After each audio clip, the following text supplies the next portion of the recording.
नमस्कार everyone, welcome to our YouTube channel.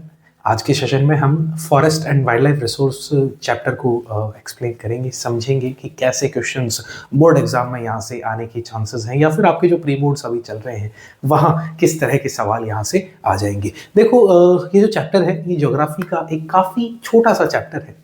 इस chapter के अंदर हमें ये समझाया गया है कि आखिर फॉरेस्ट क्या होता है, वाइल्ड लाइफ के बारे में यहाँ पर कुछ एक्सप्लेन हमें किया गया है। तो समझते हैं what is forest, what is wild life, what ever this is. सबसे पहली चीज़ आपको जो समझनी है वो ये है कि सर एक लाइफ होती है। सर लाइफ लाइफ बोले तो जीवन। अब जीवन जो है वो दो तरह का पाया जाएगा। There will be two type of life forms available in our environment in which one is plant life and one is animal life. अब लाइफ के कितने भी फॉर्म जो अवेलेबल हैं मार्केट के अंदर, मार्केट गलत बोल रहे हैं हम, बट एनवायरनमेंट के अंदर या फिर हमारे नियर सराउंडिंग में जितने भी लाइफ फॉर्म्स अवेलेबल हैं उन सभी लाइफ फॉर्म्स को जब हम एक साथ ले आते हैं that is known as biodiversity. वहीं दूसरी तरफ आप एक चीज और ध्यान रखिए सर, सबसे पहला टॉपिक भी आपने यही लिख रखा है बायोडाइवर्सिटी। सर सिंपल सा आप इसको ब्रेक डाउन कर दीजिए। एक हिंदी में आपने सुन रखा संधि विच्छेद, संधि विच्छेद करो जरा। Biodiversity, bio means life, diversity means different types. तो अलग अलग तरह की जो लाइफ फॉर्म्स आपके पास अवेलेबल होने वाली हैं उसी को हमने क्या कहा है, बायोडाइवर्सिटी कहा है।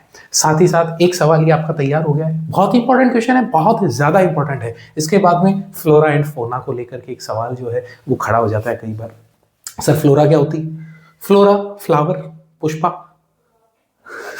तो फ्लोरा जो है, यहाँ फ्लोरा का मतलब फ्लावर से रिलेटेड, मतलब प्लांट से रिलेटेड रहने वाला है, और वही फोना जो है दैट इज एनिमल पार्ट। तो फ्लोरा जब भी अपन बोलेंगे तो हम समझ जाएंगे सर एनवायरनमेंट में अवेलेबल जितने भी तरह के प्लांट स्पीशीज है या फिर प्लांट से रिलेटेड जो कुछ भी है उसे हम फ्लोरा में कहेंगे, और फोना में हमें लेना है एनिमल्स को। दूसरी बात करते हैं सर, फ्लोरा फोना हो गया, बायोडाइवर्सिटी हो गई। ये तो है छोटे छोटे क्वेश्चन, ये तो है आम जिंदगी, हमें जीनी है मेंटोस जिंदगी, और उसमें आएगा सर कंजर्वेशन। ये सबसे इंपॉर्टेंट है एकदम टॉप पे। तो कंजर्वेशन की बात की जाए तो अभी तक रिसोर्स आपने वैसे तो सभी चैप्टर्स अभी तक पढ़ लिए हैं। तो हमने जब जब रिसोर्सेज की बात की है या कहीं भी किसी भी ज्योग्राफी के चैप्टर में एक चीज हमेशा आ रही है, वो है कंजर्वेशन। रिसोर्सेज हो उनका कंजर्वेशन, फॉरेस्ट वाइल्ड लाइफ उसका कंजर्वेशन, वाटर वाटर का कंजर्वेशन। इसी तरह एग्रीकल्चर के अंदर भी हमने कहीं ना कहीं छोटी छोटी इससे रिलेटेड बात कर रखी है। टेक्नोलॉजिकल रिफॉर्म्स को ले लिया ताकि कंजर्व रहे जो हमारी एग्रीकल्चरल एक्टिविटीज़ हैं। इसके साथ साथ मिनरल्स, उनके भी कंजर्वेशन की बात की, एनर्जी की कंजर्वेशन की बात की। तो एट द एंड हमें कंजर्वेशन के ऊपर फोकस करना जरूरी है, और क्वेश्चन भी यहीं से बनता है बोर्ड एग्जाम में बच्चों, because the government also wants you to be aware of conservation and all. So सबसे इंपॉर्टेंट बात यह कि सर कंजर्वेशन का पार्ट थोड़ा सा लेंथी है। इस कंजर्वेशन में हमें इस कंजर्वेशन को दो पार्ट में डिवाइड कर देंगे। एक तो होगा सर जो गवर्नमेंट है हमारी, उस गवर्नमेंट ने किस तरह के कंजर्वेशन के बारे में डिस्कशन कर रखा है। तो सर गवर्नमेंट ने भी कुछ स्टेप्स उठाए होंगे कंजर्वेशन को लेकर के। सर सबसे पहला गवर्नमेंट का जो स्टेप है वो था sir wild life protection act. Wild life, जानवरों को प्रोटेक्ट करने के लिए एक एक्ट कब पास किया गया बच्चों? हम कहेंगे sir wild life protection act जो है इट वाज पास्ड इन 1972। अच्छा, 1972 में सरकार को सपना आ गया था कि एक्ट पास कर दे? नहीं सर, सपना अपना कुछ नहीं आया था। 1960s एंड 70s के अंदर काफ़ी ज़्यादा बड़े लेवल के ऊपर आंदोलन किए जा रहे थे। काफ़ी जो गवर्नमेंट है उसके अगेंस्ट प्रोटेस्ट किए जा रहे थे कि काफ़ी सारी स्पीशीज़ जो है वो एक्सटिंक्ट हो रही हैं या एंडेंजर्ड है। तो उनको बचाने के लिए हमें क्या करना पड़ेगा, एक ऐसा कानून लाना पड़ेगा ताकि उनकी हंटिंग या पोचिंग पे बैन लगा दिया जाए। तो ऐसा ही कुछ ये एक्ट था आपका वाइल्ड लाइफ प्रोटेक्शन एक्ट। इसमें गवर्नमेंट ने इम्यूनिटी प्रोवाइड करवा दी थी वाइल्ड लाइफ को, that there will be no hunting and poaching of animals that are endangered और एक्सटिंक्ट। इस तरह का कुछ एक नियम था। साथ ही साथ बात करेंगे सर, एक था प्रोजेक्ट टाइगर। प्रोजेक्ट टाइगर को लेकर के भी काफी इंपॉर्टेंट क्वेश्चन आपका बन जाएगा। ये सर प्रोजेक्ट टाइगर क्या है? ये 1973 में पास किया गया था, just after wild life protection act. अच्छा, स्पेसिफिकली प्रोजेक्ट टाइगर क्यों लॉन्च किया गया? देखो बच्चों, आप सभी जानते हो सर टाइगर क्या है? क्या है टाइगर? नेशनल एनिमल है क्या? ठीक है। तो अब इसकी इंपॉर्टेंस बहुत ज्यादा हो गई है, बहुत ही ज्यादा इंपॉर्टेंट एनिमल बन चुका है। और ये क्योंकि बच्चों टाइगर का शिकार करना it was a part of pride. लोग इसको एक शान समझते थे। तो राजा महाराजा जो है, हर राजा ये चाहता था कि मैं एक शेर का शिकार करूं, उसके ऊपर पांव रखूं और ऐसे बंदूक पकड़ के और उसको मार दूं। तो ये बेसिकली बहुत ही ज़्यादा एक्टिविटी फेमस थी उस समय। दैट्स वाई टाइगर पॉपुलेशन बहुत तेज़ी से ड्विंडल हो रही थी, ड्विंडल मतलब फड़फड़ा रही थी पूरी तरीके से।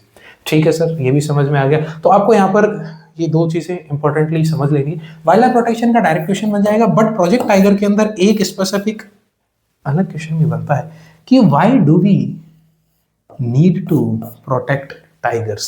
सर टाइगर की पॉपुलेशन को खतरा किससे है, क्यों हमें प्रोटेक्ट करना है? तो खतरा सिर्फ और सिर्फ बच्चों हंटिंग से नहीं है, हंटिंग के अलावा और भी बहुत सारे खतरे हैं।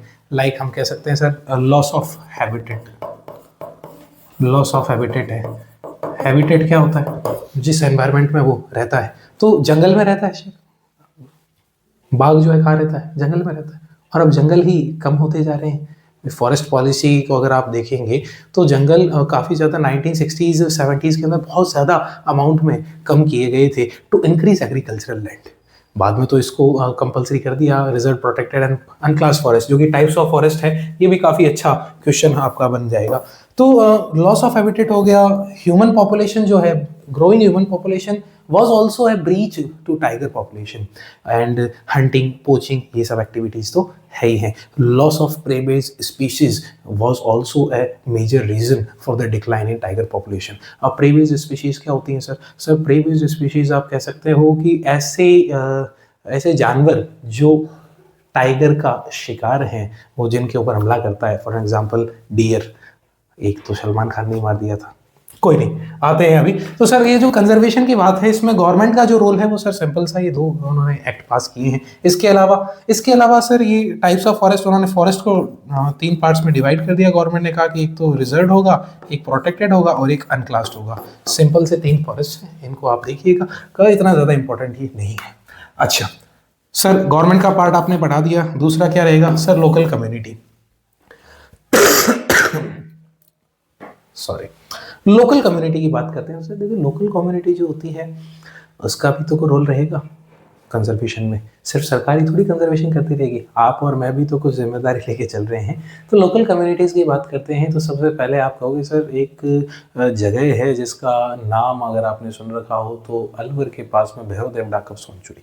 सबसे पहली भैरवदेव डाकब सोनचुरी, ये एक एरिया है 1200 हेक्टेयर का, जिसको एक रेस्ट्रिक्टेड एरिया कर दिया गया, जहाँ पर कोई भी तरह की हंटिंग या पोचिंग या कोई भी इलीगल एक्टिविटी आप कर ही नहीं सकते हो। ये लोकल कम्युनिटी के ही लोगों ने उस लैंड को मार्क किया था और उसे एक सेंचुरी जैसा स्ट्रक्चर दे दिया। तो बहुत इंपॉर्टेंट था, लोगों ने खुद ने किया। ऐसे ही और भी काफ़ी सारे एक्ट्स हो रखे हैं पास में, like you have heard about Chipko movement also. Chipko movement की बात करते हैं सर। चिपको मूवमेंट हिमालयन रीजन में हुआ था। वैसे बेसिकली जो चिपको मूवमेंट है ये राजस्थान में इसकी एंशियंट रूट्स जो हैं वो लगी हुई हैं।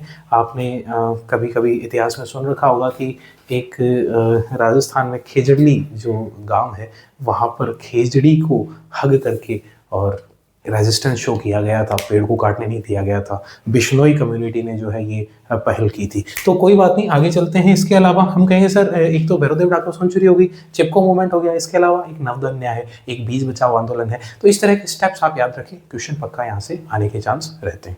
इसके अलावा सर जल्दी करिए, सेशन लंबा हो रहा है, ठीक है। इसके अलावा आप बात करोगे तो हम कहेंगे सर एक बहुत ही इंपॉर्टेंट पार्ट बच जाता है इस चैप्टर में, that is joint forest management. वो क्या है?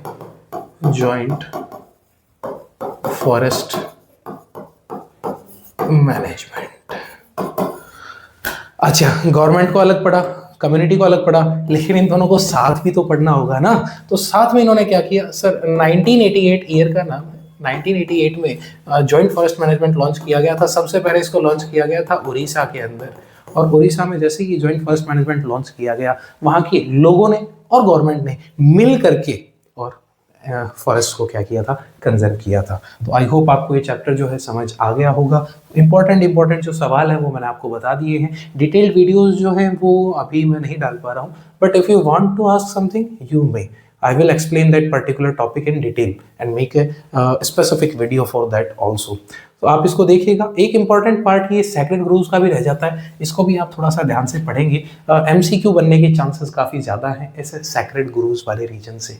फॉर एन एग्जाम्पल आपसे पूछ सकता है कि जो महुआ है तो कौन से रीजन में महुआ की वर्शिप की जाती है। तो there are few specific plants that are being worshipped, उनकी पूजा की जाती है। अपने यहाँ पर आप देखेंगे तो जो पीपल है उसकी पूजा की जा रही है। तो उसी तरीके से अलग अलग रीजन वाइज अलग अलग, जैसे मैंगो की भी पूजा की जाती है। बिहार उड़ीसा के अंदर जो है टैमरिंड, इमली, उसकी पूजा की जा रही है। तो इसको भी आप थोड़ा सा देख लीजिएगा। बाकी ये जो स्टेटमेंट्स हैं these are not of that much importance. I hope आपको समझ आ गया होगा। And let me check if there is anything else. There is not.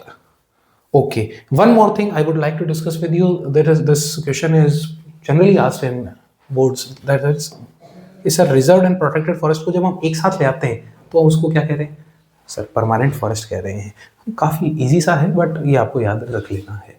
That's all. I hope video को आप लाइक, शेयर और सब्सक्राइब ज़रूर करेंगे। नमस्कार।